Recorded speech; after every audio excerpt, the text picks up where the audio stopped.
बुलढाणा जिल्ह्याच्या नांदुरा तहसील कार्यालयात चक्क विद्यार्थ्यांनी आंदोलन करत आपली शाळा भरवली। कारण त्यांना तब्बल 4 किलोमीटरचा पायी प्रवास करून शाळेत यावं लागतं आणि पावसाळ्यात मोठ्या अडचणींचा सामना करावा लागतो। शाळेसाठी रस्ता करून द्यावा अशी ठाम मागणी विद्यार्थ्यांनी उचलून धरली। बुलढाणा जिल्ह्यातील नांदुरा तालुक्यातील खुमगाव, दहिगाव, केदार, मामुलवाडी, धाडी, भिलवाडी अशा गावांमधून नांदुरा इथं शिक्षण घेण्याकरता तब्बल 4 ते 5 किलोमीटरचा प्रवास विद्यार्थ्यांना करावा लागतो। मात्र रस्ता नसल्यानं विद्यार्थ्यांना शाळेत पायी प्रवास करून यावं लागत आहे आणि हा त्रास दरवर्षी पावसाळ्यात जास्त प्रमाणात सहन करावा लागतो।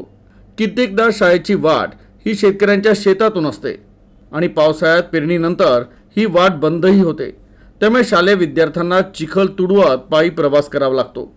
दरवर्षी जिल्हा प्रशासनाकडे रस्ता तयार करून देण्यासाठी निवेदनं दिली जातात, मात्र जिल्हा प्रशासन याकडे कानाडोळा करतो।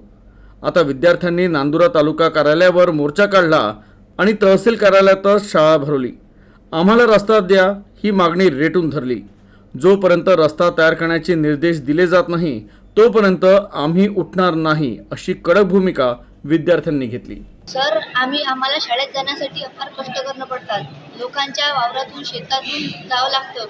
रस्त्यामध्ये लोक काटे काचकोर टाकतात आणि जर रस्त्यामध्ये आपल्याला दिसलं की पुढे आपल्या काटे टाकलेले आपण जर त्यांच्या वावरातून जर जायला लागलं तर ते आपल्या शिवीगाळ करतात। मग आम्ही काय करा?